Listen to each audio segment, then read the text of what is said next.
Hi Chris, it's Mark Owen here from Punchline magazine. Today we're with Chris Pockett, Head of Communications of the biggest company in Gloucestershire, Renishaw. Good afternoon Chris, sitting in my Hyundai.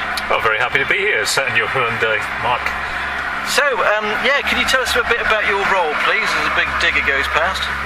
Okay, well, when I'm not talking over diggers, no, we have great grounds here at Renishaw, so you're going to hear mowing equipment, and just general works engineering equipment around the site quite a lot. So my role is Head of Communications for Renishaw, so as a lot of people might imagine, it's all about public relations, our relationship with the community, not just local community in Gloucester and all those other areas of the UK where we have a footprint, but with our investor community, with the wider engineering community. I do a lot of work with the political arena as well. So it's all broadly, I think my role fundamentally is selling the company. I'd sell Renishaw. It doesn't really matter how you engage with Renishaw, whether that's as a supplier, a customer, a potential employee, somebody in our community. My role is to make sure that everyone understands what Renishaw the company is about. And what is Renishaw the company about?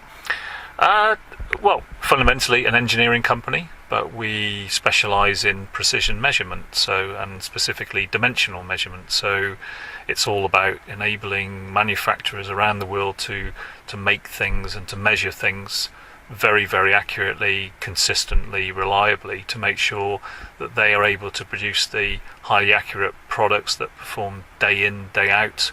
The things that you and I use every day, whether that be a car of the type that we're sat in, inevitably will have components within this car, whether it be the car engine or other key components, the chassis or maybe braking system, that have been manufactured using Renishaw products somewhere within the process, whether that be the planes that we fly in, tractors that you see around the countryside, the smartphones that you have in your pocket, your computers, your tablets, pretty much anything you can think of in your household, anything that you use on a day-to-day basis.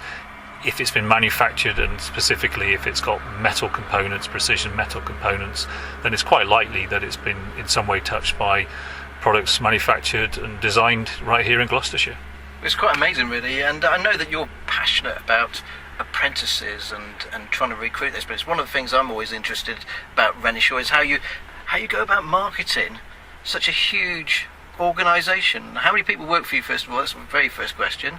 And where do you start from to get your message out there? Okay, so globally Renishaw today employs just over 4,500 people. So we're in 35 countries. We've got around 80 offices now, so truly global business. But our heart is very much here in Gloucestershire. It's where we have our headquarters. We're in a car park at headquarters site at the moment, but this is one of 5 sites that we have in the county, or 6 if you include our travel agency. And a lot of people don't realise that we have a wholly owned travel agency called Wooden Travel Limited, or WTL, full Atoll bonded. Get the advert in. Get that free advert in, right? Exactly, why not? And so within the county we employ around 2,300 people. We've grown massively. Many people will remember that we had a torrid time. Those people within Gloucester remember that we were top of the news, BBC Points West, back in 2009. Unfortunately, we had redundancies at that stage, but we've recovered massively since that. We after redundancies, we had about 1,850 people globally. Before that it was 2,300.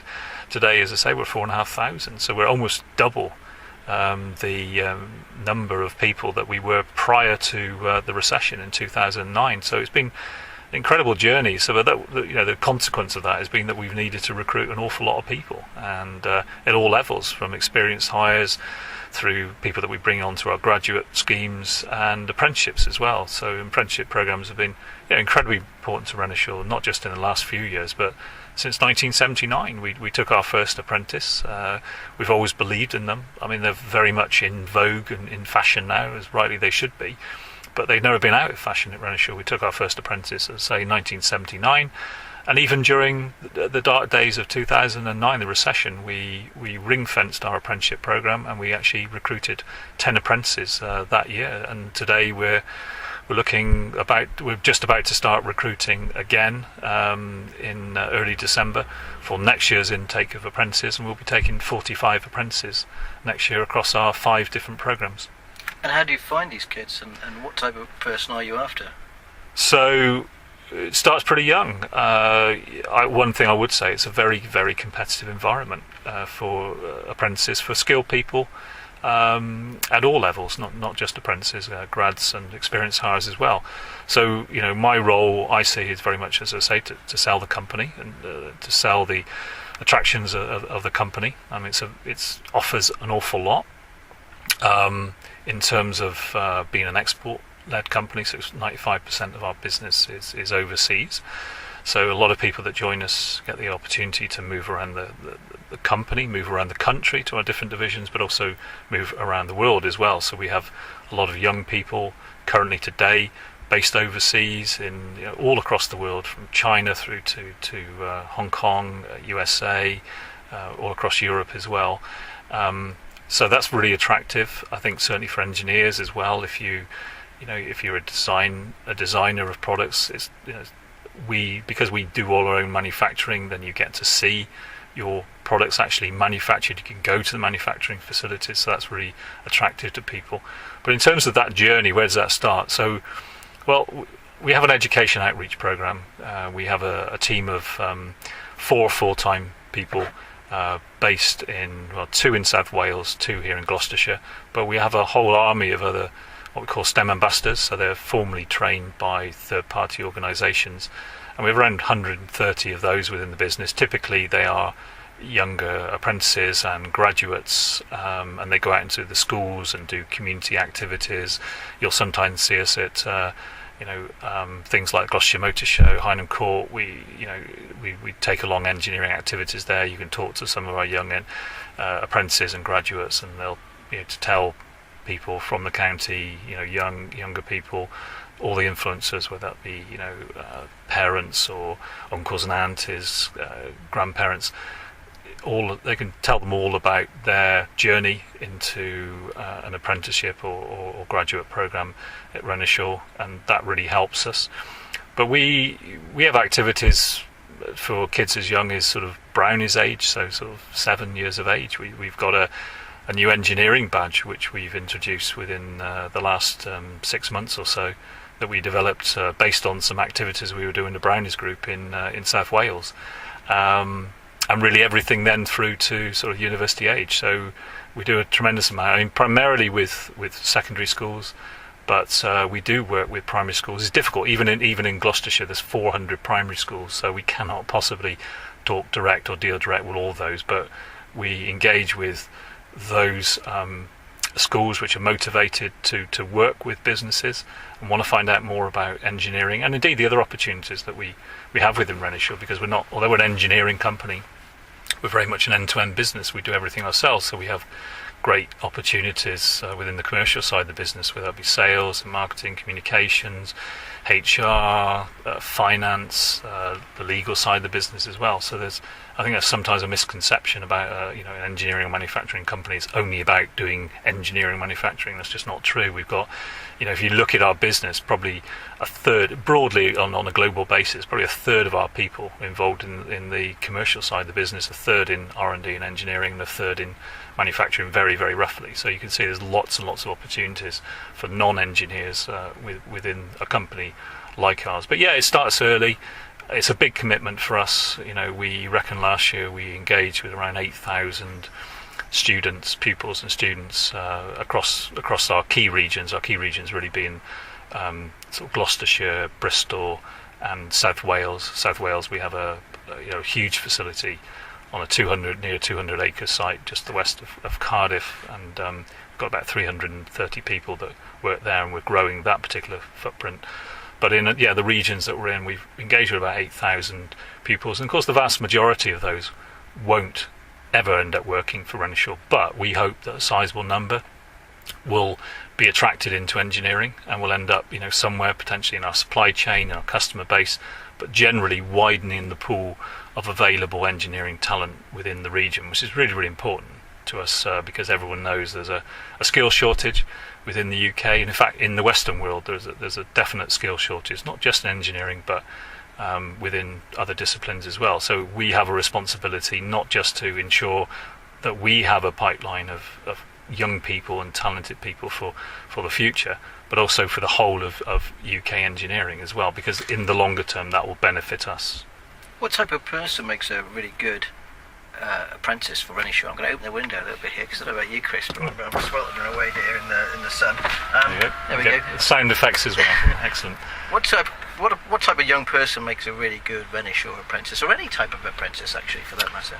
Well, or any type of employee really. I think the key things we're always looking for, and I think this is not just at apprenticeship level. This is when if I'm recruiting somebody for a position, even where they've you're looking for somebody with a few years of experience within kind of a marketing role. It's all about attitude. It really is. It's about commitment. It's been about a rounded individual. Being able to demonstrate that you're about more than as well just the job. You're looking for rounded individuals, people that have shown some element perhaps of responsibility or initiative in their personal life, would that be in sport or in maybe they've led a scout group or a cub group, people that go beyond just the 9 to 5, the 8 to 4:15 in Renishaw's case.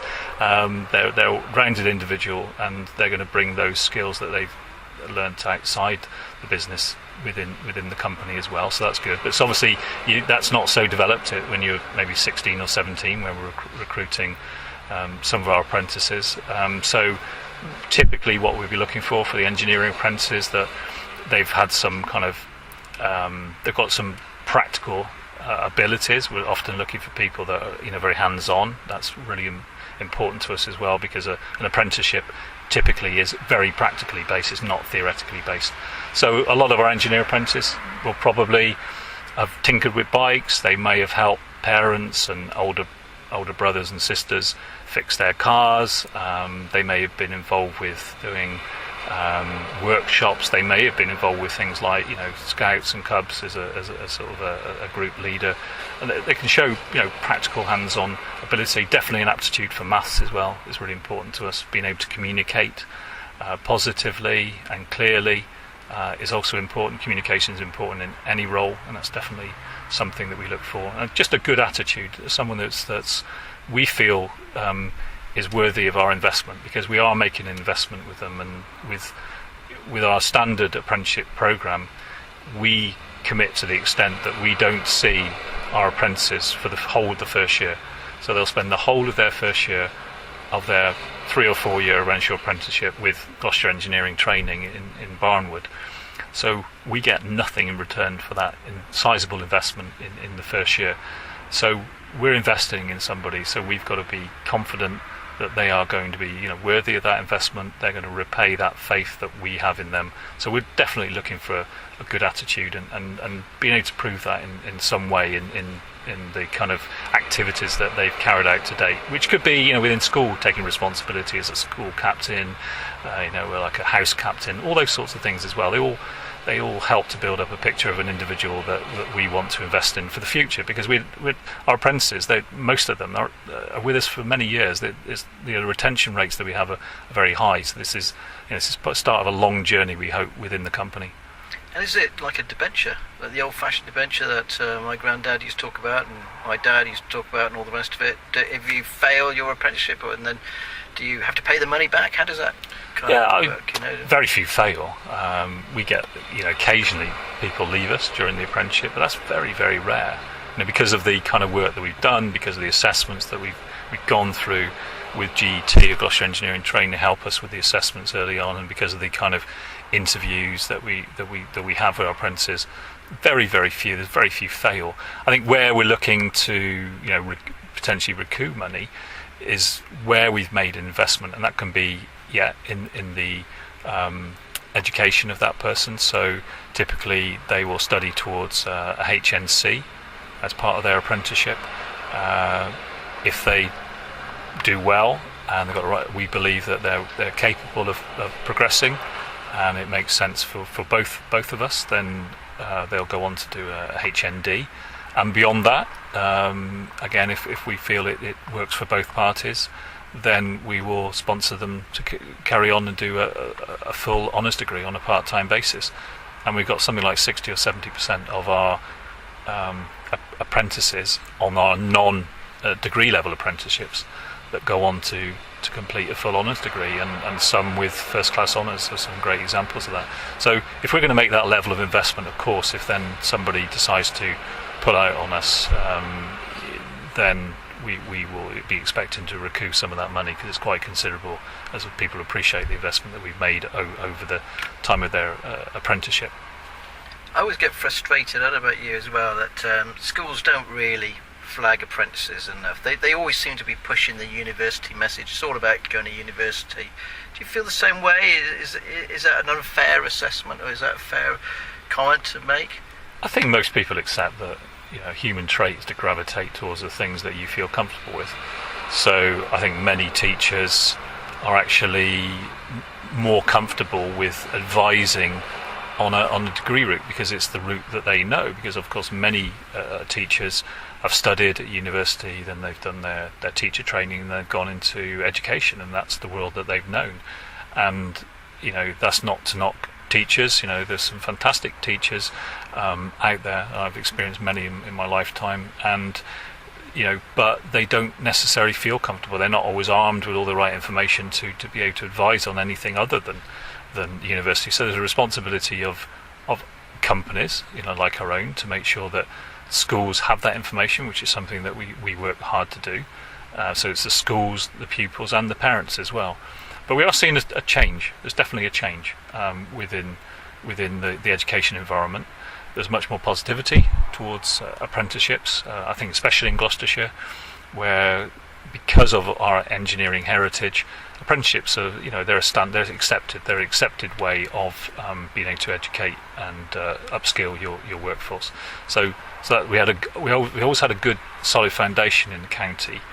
But there's no doubt about it, with a focus within the media over the last decade on apprenticeships, and also, of course, the sheer horrors of carrying lots of debt through studying for a university degree. There is a change now, and I think, if nothing else, what people want is at least to be aware of the options. And I think that's our frustration at times, is that we don't always see that in schools, because apprenticeships often have a very negative perception, and we're all about trying to change that.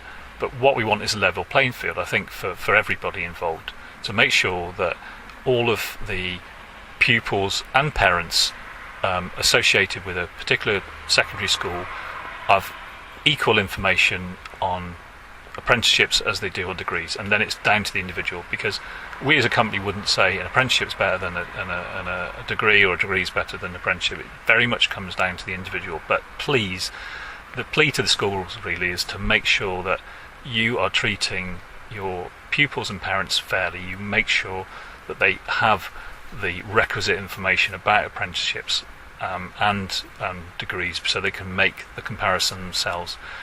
Because we have seen examples of a certain amount of snobbery in a few schools that we've had experience, including personal experience that I've had with schools within the region, not in Gloucestershire but within the region, where the attitude was very much, oh no, apprenticeships are not for our parents. And this sort of element of snobbery does still exist, and it's such a shame, because what people have to realise with apprenticeships is they're not an end in themselves. An apprenticeship is simply, for many people, another route into higher education. It's another route into continuing education. You continue your education throughout your career as an individual. It doesn't stop when you get to 21 or 18 or 16. It simply doesn't. And an apprenticeship has to be seen in that sort of wider panorama of career opportunity. It is simply another route into higher education for those that are capable of it, and it makes sense for. And as I said earlier, about 60-70% of our apprentices on non-degree apprenticeships go on to do a full honours degree. And there are degree level apprenticeships. I haven't talked about those, but we as a company within the last 4 or 5 years have started to offer degree level apprenticeships. So these are people that join us. They have to have taken A levels and got A levels to a good level, and then we offer 2 types of degree level apprenticeship. One is for software engineering, and people there study, our young engineers go on to study a part-time degree with the University of Exeter, and that's primarily a distance learning degree with an element of residential course included. And we also offer, within the last 3 years, an embedded electronics degree as well, which is a very specialist degree, but a fast-growing area of skills need, certainly within our business and many others as well. And it's proven very, very popular. And that's actually delivered at the moment through Gloucestershire College, but it's actually a University of West of England ratified degree. And we get people from all over the country that apply for those degree level apprenticeships, because for those people finishing A levels, it's no different. They were either going to go and do a university degree, or they were already they have a mindset of wanting to travel and having the need to travel. So we've got people from, I'm thinking one young embedded electronics apprentice who comes from Essex originally, and he now lives in the area, around this area, and he's studying for a degree. So there's all these options out there. So I think again, it's just making sure that, and we have a responsibility in that, and schools have a responsibility in that, and the colleges have a responsibility to make sure that young people and their parents, their influencers, their guardians have access to all the information so they can make an intelligent decision based on available facts. I think that's all we want. How did you start in this career, Chris? How did you fall into marketing, and how did you end up here at Renishaw? So, well, I wanted to be a footballer originally. Funny enough, I wanted to play for my beloved Arsenal. Yeah, okay. But sadly, I wasn't. That's half your. I was a reasonable footballer, but I was never going to be a professional footballer. And then I think I had an idea. I wanted to be an accountant, and who knows? Maybe I should have been. Maybe I made an awful lot more money. But that's by the by. But no, I was about to go to. I didn't do so well in my A levels. I had a bad kind of last year. It happens, So what grades did you get? I don't want to talk. No, I'd have been 2Ds, which is not great, I'm afraid. Okay, no, but you've done very well for getting 2Ds. So. Well, I'd have been 2Ds, and it wasn't great. I have to say, I was forecast for A's. I was even talked about potentially going, Oxford and Cambridge at one point. In the end, I had a place lined up to read history at Durham University. I had a really, really good offer. And I think because of my working class background, that I was made a better offer. So I wasn't looking for amazing grades to go to Durham University. But I think like a lot of things in life, it works out funnily enough for the right for the longer term good. And so I had a rethink what they want to do. I took a year out, and I decided I want to go and study business, so a business degree. So I managed to get a place, unconditional offer at University of Bradford Management Centre, which at the time was, and I think potentially still is today, one of the world's best business schools, actually. And but then I was contacted by my old school, which is Catherine Lady Barclay School, about a new undergraduate program that was being offered by a local company called Renishaw. Well, I actually knew Renishaw because my mum was the fourth female employee of the whole Renishaw group. So she joined Renishaw in January 1978. She was interviewed by then plain David McMurtry for a role as an assembly operator. So my history with this company goes back a long, long way. So as you can imagine, there's a real attachment there. So I interviewed for it. Obviously, they saw something in me that they liked. And I was offered a undergraduate sponsor student placement. So, but unfortunately, well, not unfortunately, as it worked out very well. I had to spend then a year with the company first before going to university. So I worked all around the business. I worked everywhere from the machine shop, finance, assembly, production control, stores.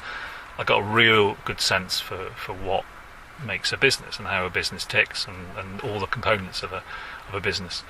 So when I went to university, I outperformed the vast majority of the rest of the students there because they had much better A-level grades than me, but I knew it practically. And I think that's one of the compelling things about an apprenticeship, or certainly degrees where there's an element of sandwich course or industrial placements. I think, I from my own personal experience, invaluable. So I actually did well, and I didn't quite get a first, but I got a 2-1. I was the only non-Chinese student of my year to win a prize in the business faculty. I won a final year prize for best business policy student, and that was great. But I think that was testament to the power of a kind of practical education, because I was still coming back to Renishaw because I live locally. I was still, during summer holidays, I had to at least do, I think, 6 or 8 weeks with Renishaw. I can't quite remember what the deal was, but I was doing certainly 10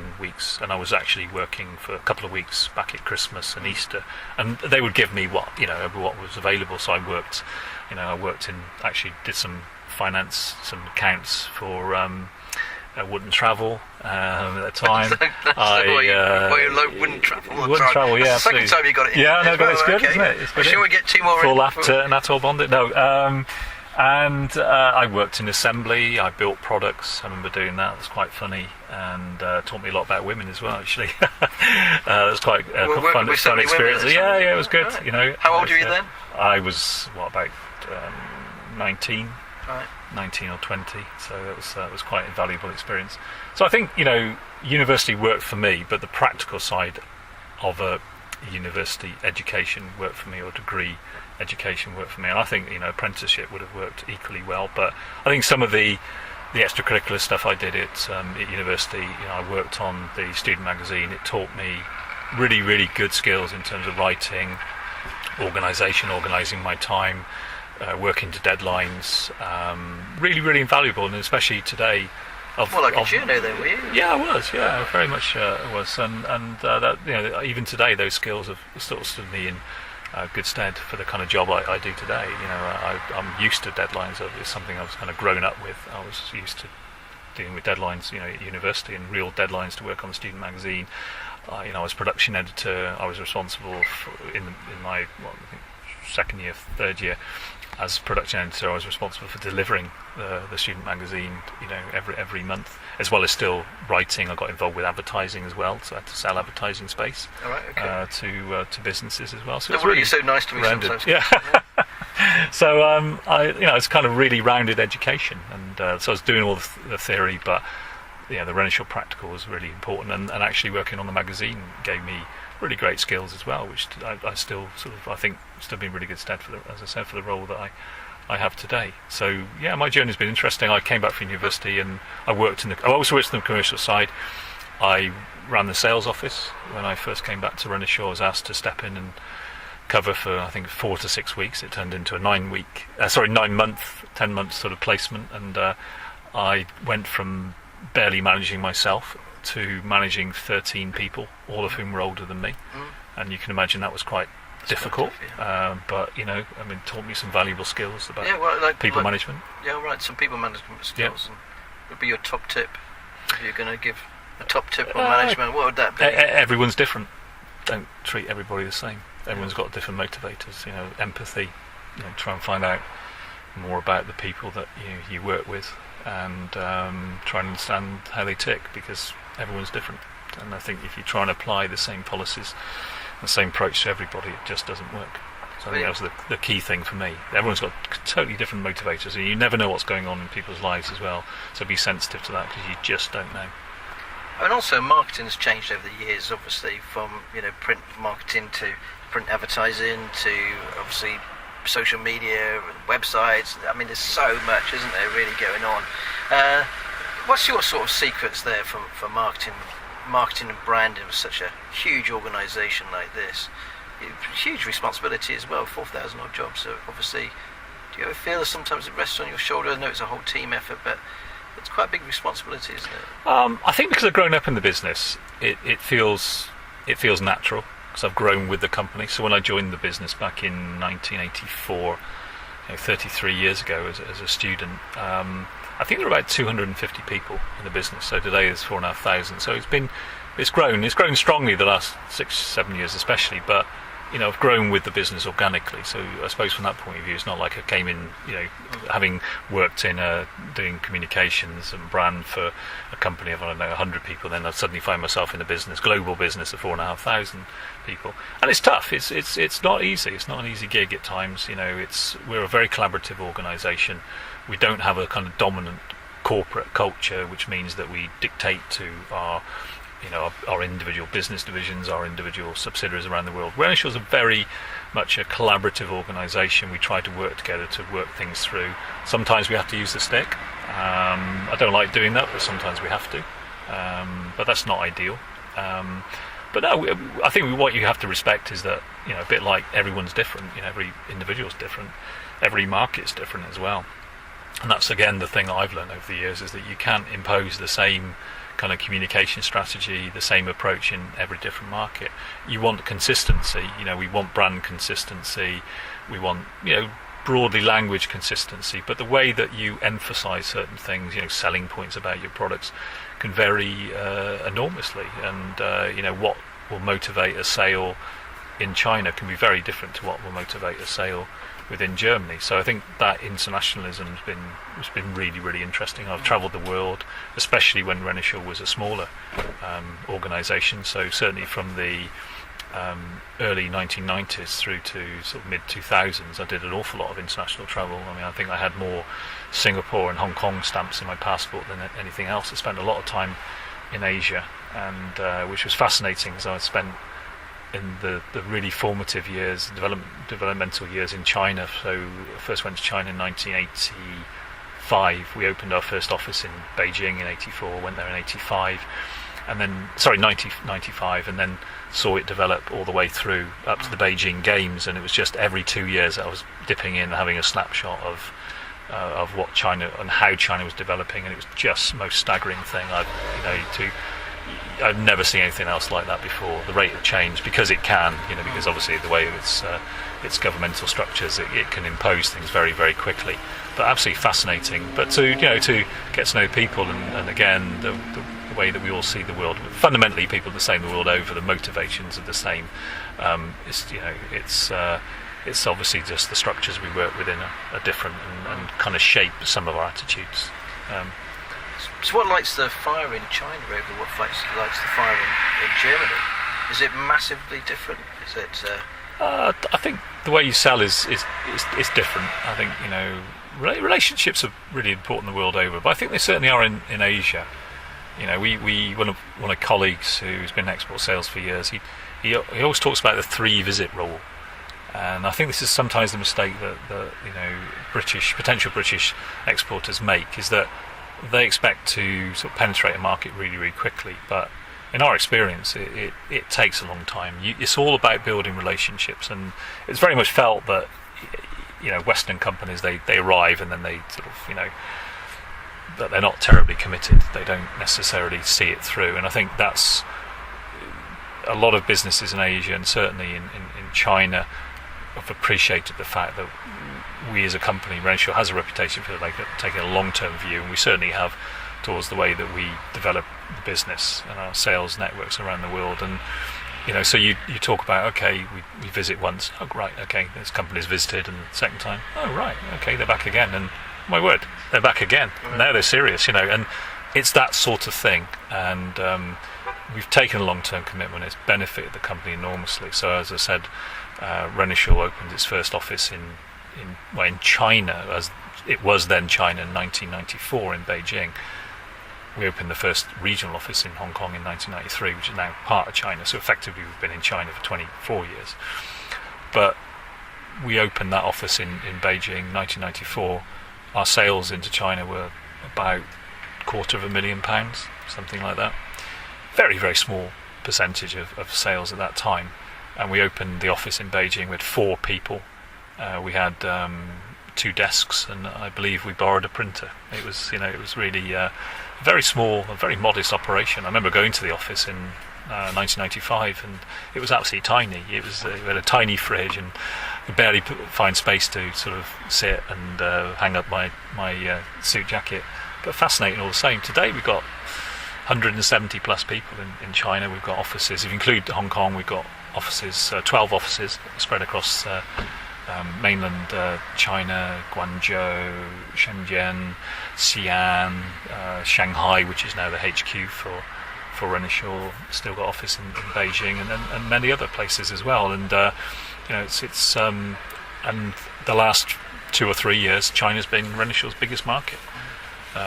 Year before last, it represented 24% of our sales on just under 500 million sales. So it's become a massively important market for Renishaw, and we made though by having that long-term view, by being committed to the long term and looking at the long-term potential, not just the current potential but the long-term potential, stood us in really good stead. So we always invest ahead of sales, and that's been a sort of really a sort of hallmark of Renishaw over the years. It takes the long view, it invests in the people, it invests in the apprentices, it invests in the graduates. We may not get a return immediately, but we will in the longer term.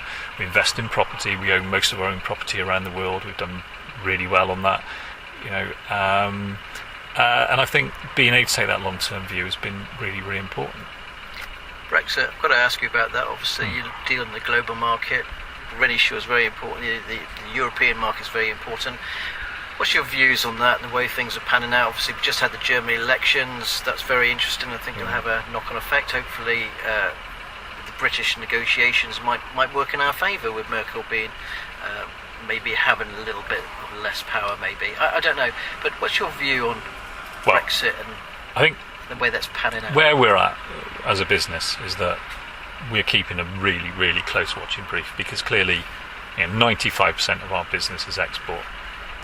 Around just over 20% of our sales are into the EU, but we're deeply embedded with the EU. So as it stands today, so we have a warehouse that's based in Woodchester, or near Woodchester, on the Bath Road between Nailsworth and Stroud.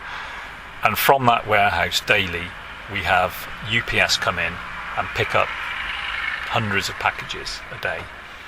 And all those packages are then shipped direct into the EU countries. So for us to ship to Prague, to Stockholm, to Lisbon, to Barcelona is as easy as shipping from that warehouse in Stroud to Wootton-under-Edge or to Gloucester. It makes no difference. It's totally seamless. We have to pay UPS. We have to pay more for shipping because we're shipping a further distance. But obviously, we have very good rates because we're shipping so much with them. But we don't have to have big warehouses in each market. The sales offices in those countries simply take orders and they place those orders onto the warehouse near Stroud. So obviously, if things change markedly, that's going to cause us some issues. So we're keeping a very close eye on it. So our responsibility at the moment is to make sure that we are informing government, civil servants, government departments, the implications of the various scenarios. And that's what we're doing. So we are regularly meeting with HMRC, with BEIS, Department of Business, Energy, Industrial Strategy. We're feeding into them. We've fed into Department of International Trade. We are, through our trade associations, making sure that, for instance, all of the customs codes or tariff codes that we sell under are understood by government departments. We're feeding through as much information as we reasonably can, because we have to ensure that they understand our particular model, because the complexity of this is not every business operates under the same business model, and we all have subtly different business models. And it's important that government understands that, so that when they're deciding, they make key policy decisions, that they fully appreciate the impact that can have on businesses such as ours. I think obviously we're concerned, and we're keeping a watching brief. We want to be optimistic as a company. We have organisations all over the world. We have offices all over the world. I think whatever happens, we'll be fine. There might be some disruption. There inevitably will be elements of disruption, but we'll be fine. We'll be okay. We will cope. It'll be painful. It could be expensive. It just depends. No one knows. No one knows how expensive it's going to be. But we're not going to make. We're not going to sell extra. We're embedded. So for a company like Renishaw that's so embedded as a global exporter, whatever happens, it won't earn us an extra penny in terms of increased turnover. So there's probably going to be an element of cost and pain, but we'll be fine. We'll get through it. I mean, we're big enough and we've got enough nous and knowledge and infrastructure to be able to cope with whatever the Brexit outcome will be. We're a global business, so we'll be able to do that. But as I say, our responsibility is to lobby on behalf of the engineering community to make sure that ministers and civil servants that are going to actually transact this Brexit policy will fully understand the implications of that. That's what we're doing right now. Last two questions. First question, before my last one, is marketing. What's the biggest thing that you've been most proud of in your marketing? What have you marketed and thought, wow, I've had a massive effect on that, or my department have that, and that's created X? Is there one project that you just think, after all the years that you've been working here, Chris, is there something that really hits the button for you? I think probably it's trade shows, because they're such a massive effort, and they're one of those things. They're one of those projects you work on that you cannot fail. You have third-party deadlines to hit, and if you don't turn up at a trade show ready to, with all the right materials, the ability to take inquiries, to engage with people, to follow up efficiently on those inquiries, then that's a failure.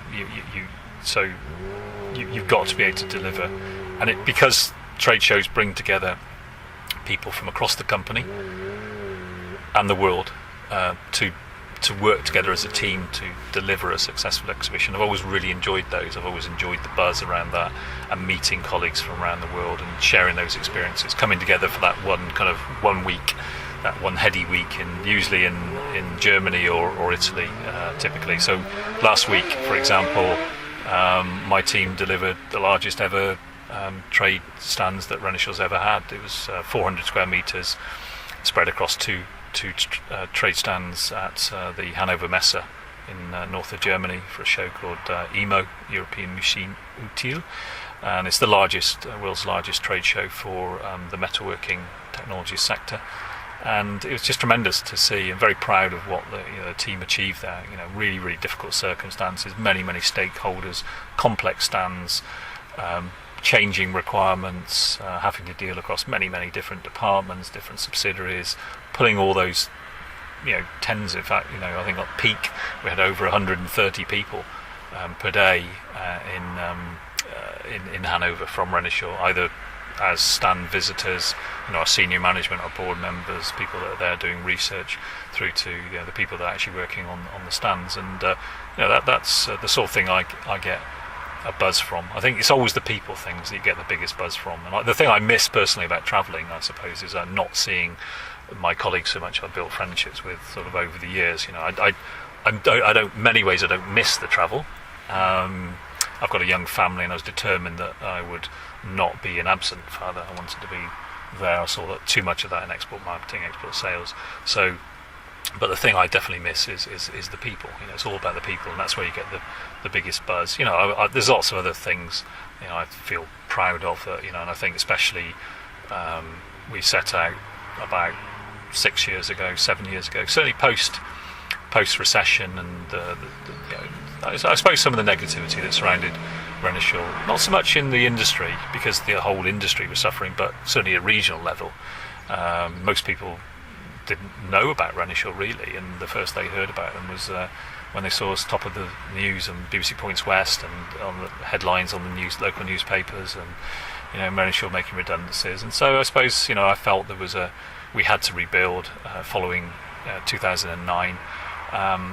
But we had this ambition to become a kind of reference point for UK manufacturing, to be a reference point for exporting, for technology, for R&D. And I suppose the greatest pride for me in that regard is that we are now recognised, nationally, and internationally, as a really serious creative company that's been highly successful, but goes about things the right way. I think there's a good community company. Don't always get everything right, but we generally try to be a good citizen. We've got a responsibility. We employ 2,300 people in Gloucestershire. We are the largest business, the largest private sector employer in the county. So there is a definite responsibility on our shoulders. So we try to support the communities in which we exist. Either in South Wales, South West, or wherever else in the UK that we have operations. So we have charitable giving, but we do a lot of sponsorship as well. We sponsor a lot of community initiatives, a lot of festivals, those sort of things. So I feel really good about that. But also, increasingly, we are seen as a reference point, and I think the biggest sort of kind of positivity and endorsement of that is that within the last 5 years. We've had 2 royal visits, we've had 2 prime ministers, 2 chancellors of the exchequers visit us. Bit spoilt, really. We had 2, the Welsh First Minister of Wales has visited us twice. We've had Vince Cable, business secretary. So, and I suppose last November, that was an amazing day when we had the prime minister and chancellor at the same time visit HQ the day after the autumn statement, and people were like, wow, but what an endorsement. Forget the politics, just forget the politics. The fact that you've got the Prime Minister of your country and the Chancellor Exchequer of your country at your doorstep, it's quite something.